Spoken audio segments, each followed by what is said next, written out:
Hello friends, web education में आपका स्वागत है। हम एमपीएसआई के प्रीवियस ईयर के क्वेश्चन पेपर सॉल्व कर रहे हैं, जिसमें हमने 50 क्वेश्चंस कर लिए हैं। अब हम 51 से स्टार्ट करेंगे। ठीक है, तो चलिए स्टार्ट करते हैं। 51 क्वेश्चन। नीचे दिए गए वाक्य के लिए सही मुहावरा बताइए।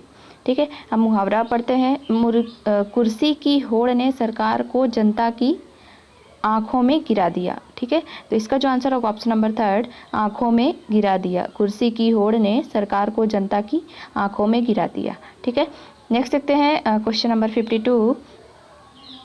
नीचे दिए गए वाक्य के लिए सही मुहावरा बताइए। ठीक, तो युवकों को खाली स्थान होने पर ही विवाह करना चाहिए। तो ये तो बहुत ही इजी क्वेश्चन है। या इसका आंसर होगा अपने पैरों पर खड़े। ठीक है, युवकों को अपने पैरों पर खड़े होने पर ही विवाह करना चाहिए। ठीक है, इसका आंसर होगा ऑप्शन नंबर 3, अपने पैरों पर खड़े। ठीक है, नेक्स्ट देखते हैं क्वेश्चन नंबर 53। नीचे दिए गए मुहावरे का अर्थ बताइए। ठीक, दाग लगना, दाग लगने का अर्थ होता है कलंक लगना। ठीक है, इसका आंसर होगा ऑप्शन नंबर 2, कलंक लगना। अगला देखते हैं क्वेश्चन नंबर 54। इसका नीचे दिए गए शब्दों के अर्थ बताइए। तो ये जो शब्द दिए हैं, 2 शब्द हैं, अमूल और अमूल। तो अमूल का अर्थ होता है जड़ रहित, यानी कि मूल यानी होता है जो ज़मीन के नीचे हो, मीन्स वो जड़। अमूल यानी होता है जड़ रहित, और अमूल्य का मतलब होता है कीमती। तो इसका आंसर होगा ऑप्शन नंबर 3, जड़ रहित और कीमती। नेक्स्ट देखते हैं क्वेश्चन नंबर 55। नीचे दिए गए शब्दों के अर्थ बताइए। तो शब्द हैं असाध्य और असाधु। तो असाध्य का मीनिंग होता है कठिन, और असाधु का अर्थ होता है दुष्ट। तो इसमें जो ऑप्शन दिए हैं 3 सेम हैं, लेकिन इसमें जो शब्द हैं वो थोड़ा सा ध्यान से हमें पढ़ना होगा, जिससे कि हम आंसर करेक्ट ही टिक करें। तो इसका आंसर होगा ऑप्शन नंबर 4, कठिन और दुष्ट। ठीक है, नेक्स्ट देखते हैं क्वेश्चन नंबर 56। अवली और आविल का अर्थ है। तो अवली का अर्थ होता है वो है पंक्ति, और आविल का अर्थ होता है वो है गंदा। ठीक है, इसका आंसर होगा ऑप्शन नंबर 4, पंक्ति और गंदा। नेक्स्ट देखते हैं क्वेश्चन नंबर 57। पंचपात्र में कौन सा समास है। तो पंचपात्र में ऑप्शन नंबर 3 इसका आंसर होगा द्विगु समास। ठीक है, जिसमें संख्याएं आ रही हों जिस शब्द में, तो वो द्विगु समास का एग्जाम्पल होता है। खुद द्विगु समास ही द्विगु समास 2 गायों का समूह द्विगु बना हुआ है। तो इसका आंसर होगा ऑप्शन नंबर 3, द्विगु समूह। पंचपात्र में 5 पात्र हों जिसमें, वो पंचपात्र कहलाता है। ठीक है, नेक्स्ट देखते हैं क्वेश्चन नंबर 58। रस का नाम बताओ। तो ये रस है, इसको हम पढ़ते हैं। प्रिय पति वह मेरा प्राण प्यारा कहाँ है, दुख जलध निमग्रा का सहारा कहाँ है, अब तक जिसको मैं देख के जी सकी हूँ, वह हृदय हमारा नेत्र तारा कहाँ है। तो इसको पढ़ने के बाद हमें ये समझ में आया होगा कि इसमें कौन सा रस है, इसमें क्या हमें प्रतीत हो रहा है, क्या भावना आ रही है। तो इसका आंसर होगा ऑप्शन नंबर 4, करुण रस। तो इसमें हमें पढ़ने के बाद करुण की, इसका जो अर्थ निकल रहा है, करुण रस की भावना आ रही है। इसका आंसर ऑप्शन नंबर 4, करुण रस। ठीक है, नेक्स्ट देखते हैं क्वेश्चन नंबर 59। छंद शब्द का मुख्य अर्थ बंधन है, खाली स्थान आदि नियमों पर आधारित काव्य रचना को छंद कहा जाता है। तो इसमें हम निगलेक्ट करके इसका आंसर निकालेंगे, क्योंकि सिर्फ मात्राओं का इधर उधर है और 1-2 शब्द इधर उधर है। तो इसका आंसर होगा ऑप्शन नंबर 2, गति तुक मात्रा विराम। छंद वो होता है जिसमें ये चारों शब्द हों, चारों गति तुक मात्रा और विराम।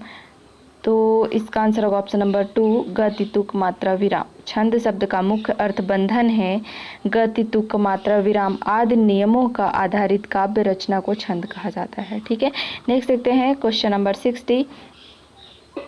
सही विकल्प चुने।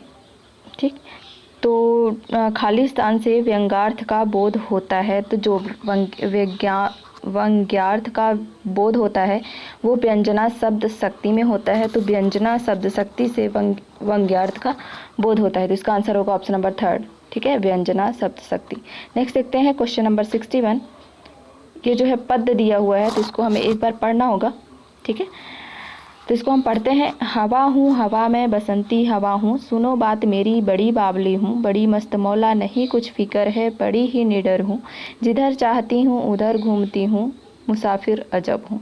ठीक है, बहुत ही अच्छी कविता है, इसको हमने बचपन में पढ़ा हुआ है। ठीक है, तो अब इससे रिलेटेड हम प्रश्न करते हैं। हवा अपना परिचय किस प्रकार दे रही है। ठीक है, तो जो हवा है वो अपना परिचय बसंती हवा के रूप में दे रही है। तो इसका आंसर होगा ऑप्शन नंबर फर्स्ट, हवा अपना परिचय बसंती हवा के रूप में दे रही है। ठीक है, नेक्स्ट देखते हैं क्वेश्चन नंबर 62। तो इसमें हम सिर्फ प्रश्न देखेंगे, हमने पोयम को पढ़ लिया है। तो इसका प्रश्न है, इस काव्यांश का शीर्षक बताइए। तो इसका जो शीर्षक है वो होगा बसंती हवा। ऑप्शन नंबर थर्ड इसका आंसर होगा बसंती हवा। नेक्स्ट देखते हैं क्वेश्चन नंबर 63। इस पद्य को ध्यान से पढ़ें। और ये तो हो गया है, हम पढ़ चुके हैं इसको ऑलरेडी।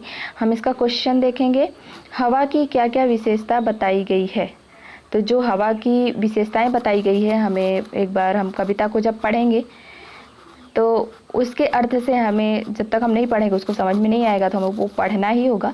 हमने पढ़ लिया है। तो इसका आंसर होगा हवा बावली, मस्त मौला, बेफिक्र, निडर, स्वच्छंद और इधर उधर घूमने वाली अनोखी मुसाफिर है। तो इसका आंसर होगा ऑप्शन नंबर 2। ठीक है, नेक्स्ट देखते हैं क्वेश्चन नंबर 64।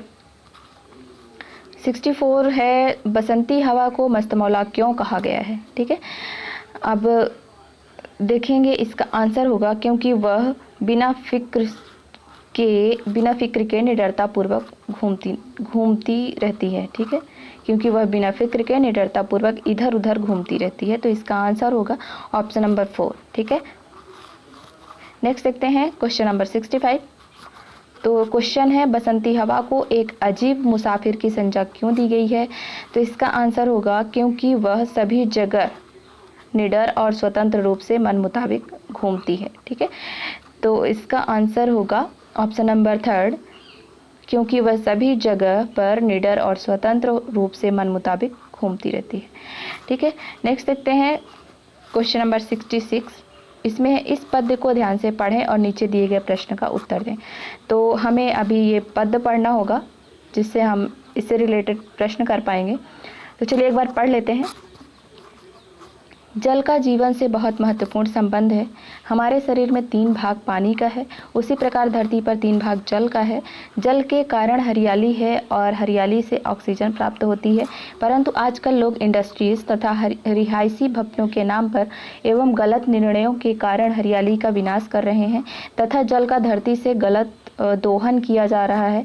कहते हैं जल ही जीवन है और बिन पानी सब सून, यानी जल के बिना हम जीवन की कल्पना ही नहीं कर सकते। जल के बिना सारी पृथ्वी का पर्यावरण प्रदूषित हो जाएगा तथा पृथ्वी रहने लायक नहीं रहेगी। इस कारण बस पृथ्वी मानव विहीन हो जाएगी। ठीक, अब इससे रिलेटेड हम प्रश्न करेंगे। दिए गए गद्यांश का उचित शीर्षक लिखिए। तो जो इसका शीर्षक होगा, इसमें किसका महत्व बताया है। तो ये है ऑप्शन नंबर 2, जल का महत्व। ठीक है, इसका आंसर होगा जल का महत्व। नेक्स्ट देखते हैं क्वेश्चन नंबर 67। ध्यान से पढ़ लिया है, अब हम क्वेश्चंस पे ही ध्यान देंगे। धरती पर कितना भाग पानी है।